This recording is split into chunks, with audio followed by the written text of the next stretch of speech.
നമുക്ക് മോർണിംഗ് കിട്ടിയത് നല്ല അടിപൊളി ബ്രേക്ക്ഫാസ്റ്റ് ആയിരുന്നു. നല്ല ഇഡലിയും ദോശ, സാമ്പാർ, ചട്നി, അതിൻ്റെ കൂടെ പട്ടാണി കടലയും. പിന്നെ നമുക്ക് വേണമെങ്കിൽ ബ്രെഡ് അതിട്ട് ടോസ്റ്റ് ചെയ്യാം, അല്ലെങ്കിൽ അതിന് ജാമും കാര്യങ്ങളും ഉണ്ടായിരുന്നു. പിന്നെ ഫ്രൂട്ട്സ് ഉണ്ട്. അങ്ങനെ നല്ലൊരു സൂപ്പർ ബ്രേക്ക്ഫാസ്റ്റ് ആയിരുന്നു രാവിലെ നമുക്കവർ തന്നിട്ടുണ്ടായിരുന്നത്.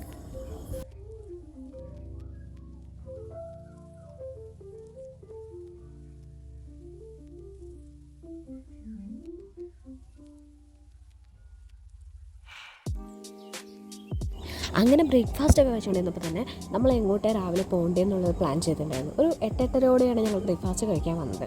അപ്പോൾ നമുക്ക് 11 മണിക്ക് റൂം വെക്കേറ്റ് ചെയ്ത് കൊടുക്കുകയും വേണമായിരുന്നു. അപ്പോൾ നമുക്ക് രാവിലെ പെട്ടെന്ന് പോയിട്ട് വരാൻ പറ്റുന്നൊരു സ്ഥലം വേണം.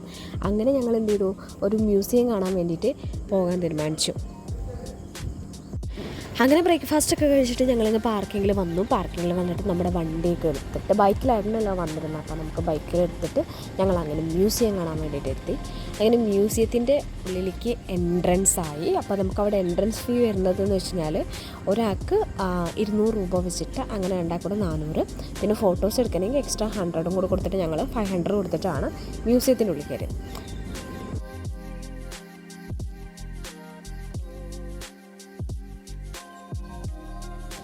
മ്യൂസിയത്തിൻ്റെ ഉള്ളിലോട്ട് കയറുമ്പോൾ ഭയങ്കരമായിട്ട് വണ്ടറടിച്ചു കേട്ടോ. കാരണം നമുക്ക് ഒരുപാട് സാധനങ്ങൾ അവിടെ കാണാൻ പറ്റും. നമ്മൾ കാണാത്ത ഒരുപാട് പഴയ കാലത്തുള്ള കുറേ വിഗ്രഹങ്ങൾ, അങ്ങനെ ഒരുപാട് സാധനങ്ങൾ നമുക്കവിടെ കാണാൻ പറ്റും.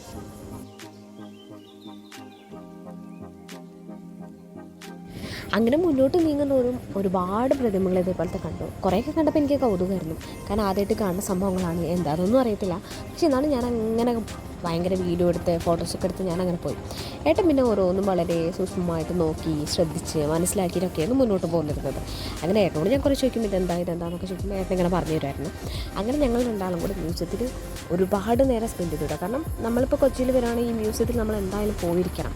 അത്രയ്ക്ക് ബ്യൂട്ടിഫുള്ളാണ് കാണാൻ. പിന്നെ നമുക്ക് ഒരുപാട് കാര്യങ്ങൾ അവിടെ നിന്ന് അറിയാനുമുണ്ട്.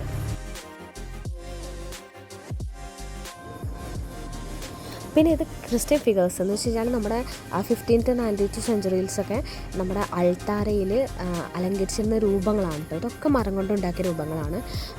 എല്ലാ പള്ളികളിലും അന്നത്തെ കാലത്ത് ഇതേപോലെ മരം കൊണ്ട് കൊത്തിയ ഈശോയുടേതും അതേപോലെ പുണ്യാളന്മാരുടെയും മാതാവിൻ്റെയൊക്കെ രൂപങ്ങളായിരുന്നു ഉണ്ടായിരുന്നത്.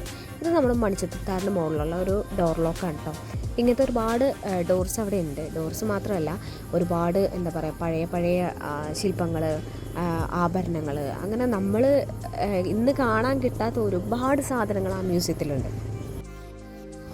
എല്ലാം വളരെ പുരാതനമായ കാര്യങ്ങളായതുകൊണ്ടും സാധനങ്ങളായതുകൊണ്ടും നമുക്കതിൽ തൊടാനൊന്നും പറ്റില്ല കേട്ടോ. പക്ഷെ എന്നാലും ചിലതൊക്കെ നമ്മൾ തൊട്ട് നോക്കുന്നുണ്ട്. പിന്നെ ഇതിനെ മ്യൂസിയത്തിൽ കയറി കഴിഞ്ഞാൽ ഒന്നും അറിയില്ലല്ലോ, അങ്ങനത്തെ ഒരു ഇതൊന്നുമില്ല. കാരണം എന്താ, നമുക്ക് കയറുമ്പോൾ തന്നെ അവരുടെ സ്റ്റാഫ് നമുക്ക് വളരെ ഡീറ്റെയിൽ ആയിട്ട് തന്നെ അതിനെക്കുറിച്ച് പറഞ്ഞു തരും. ഇന്ന കാര്യങ്ങളൊക്കെയാണ് ഇതിൻ്റെ ഉള്ളിലുള്ളത്, ഇവിടെ ഇത്രത്തോളം വർഷം പഴക്കമുണ്ട്, അങ്ങനത്തെ എല്ലാ ഡീറ്റെയിൽസും നമുക്ക് പറഞ്ഞു തരും കേട്ടോ.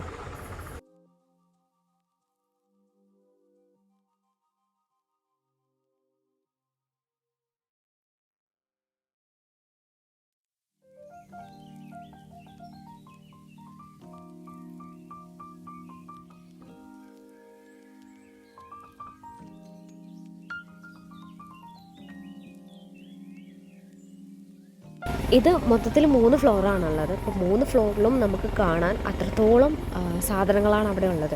അപ്പോൾ നമുക്ക് അവിടുത്തെ ചുവർ ചിത്രങ്ങളായിക്കോട്ടെ, നമ്മൾ കാണാത്ത പല ചുവർ ചിത്രങ്ങളും അവിടെ ഉണ്ട്. നമ്മൾ പണ്ട് നമുക്ക് ഫോട്ടോ ഒക്കെ ഉണ്ടാവുന്നതിന് മുമ്പ് അങ്ങനത്തെ നമ്മൾ ഫോട്ടോഗ്രാഫ്സൊക്കെ എടുക്കുമല്ലോ, ഇപ്പോൾ സൂക്ഷിച്ച് വെക്കാൻ വേണ്ടി അതൊക്കെ എടുക്കും. പക്ഷേ അന്നത്തെ കാലത്തൊക്കെ അതൊക്കെ വരച്ചിട്ടായിരുന്നു സൂക്ഷിച്ചിട്ടുണ്ടായിരുന്നത്. അവർ യൂസ് ചെയ്ത പാത്രങ്ങൾ, അവരുടെ ആഭരണങ്ങൾ, അവർ യൂസ് ചെയ്ത ഡ്രസ്സുകൾ, അങ്ങനെ ഒരുപാട് നമുക്കവിടെ കാണാൻ പറ്റും.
പിന്നെ പണ്ടത്തെ കലാരൂപങ്ങൾ, അതിനുവേണ്ടി നമ്മൾ യൂസ് ചെയ്തിരുന്ന അവരുടെ ഡ്രസ്സുകൾ, കഥകളിയുടെ, കൂടിയാട്ടത്തിൻ്റെ, അങ്ങനെ ഒരുപാട് കലാരൂപങ്ങളും അവർ യൂസ് ചെയ്തിട്ടുള്ള, അതിനുവേണ്ടി യൂസ് ചെയ്യുന്ന ഡ്രസ്സും അതിൻ്റെ ഓർണമെൻറ്റ്സും കാര്യങ്ങളൊക്കെ ഉണ്ടായിരുന്നു അവിടെ.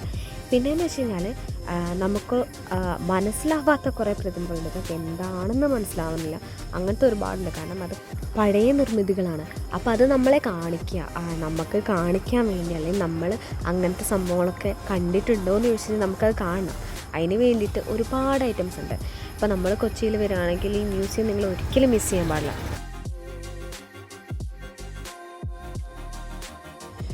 ഇതാ മ്യൂസിയത്തിൻ്റെ ഏറ്റവും ടോപ്പ് ഫ്ലോറാണ്, 3rd ഫ്ലോറാണ്. അതിൻ്റെ ചുമര് പോലും ഒരുപാട് ചിത്രങ്ങൾ, കലാരൂപങ്ങൾ എന്നിവ കൊണ്ട് അലങ്കരിച്ചിരിക്കുകയാണ് ഇവർ.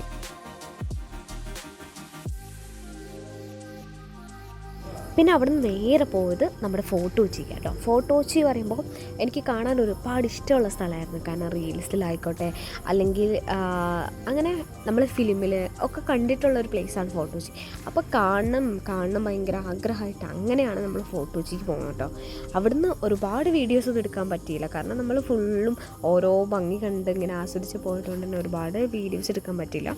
പിന്നെ നമ്മൾ അവിടുത്തെ ഫുഡും കാര്യങ്ങളൊക്കെ ഒരുപാട് ട്രൈ ചെയ്തു, അതിൻ്റെ ഒന്നും വീഡിയോസ് എടുക്കാൻ പറ്റിയില്ല കേട്ടോ. ഇത് അവിടുത്തെ ഒരു പഴയ ഓൾഡ് ചർച്ചാണ്. അപ്പോൾ അതിൻ്റെ ഉള്ളിൽ ഞങ്ങൾ കയറി കുറച്ച് നേരം അവിടെ ഇരുന്നു. പിന്നെ അവിടെ നമ്മൾ ഈ ഫുട്പാത്തിൽ കൂടെ ഇങ്ങനെ നടന്നിട്ട് ജസ്റ്റ് ഒരു ബീച്ച് സൈഡിലെത്തി. ബീച്ച് സൈഡിൽ ഇങ്ങനെ ഒരുപാട് കടകളും കാര്യങ്ങളൊക്കെ ഉണ്ടായിരുന്നു. അങ്ങനെ ഞങ്ങളെല്ലാം കഴിഞ്ഞിട്ട് നമ്മുടെ ബോട്ട് ജെട്ടിയിൽ വന്നിട്ട് നമ്മൾ ജങ്കാറിൽ കയറിയിട്ട് നമ്മുടെ നാട്ടിലേക്ക് തിരിച്ചിട്ടോ. അപ്പോൾ ഇങ്ങനെയായിരുന്നു ഞങ്ങളുടെ ഒരു കൊച്ചി വ്ളോഗ് എന്ന് പറഞ്ഞാൽ തന്നെ. വളരെ ബ്യൂട്ടിഫുള്ളായിരുന്നു, അടിപൊളിയായിരുന്നു.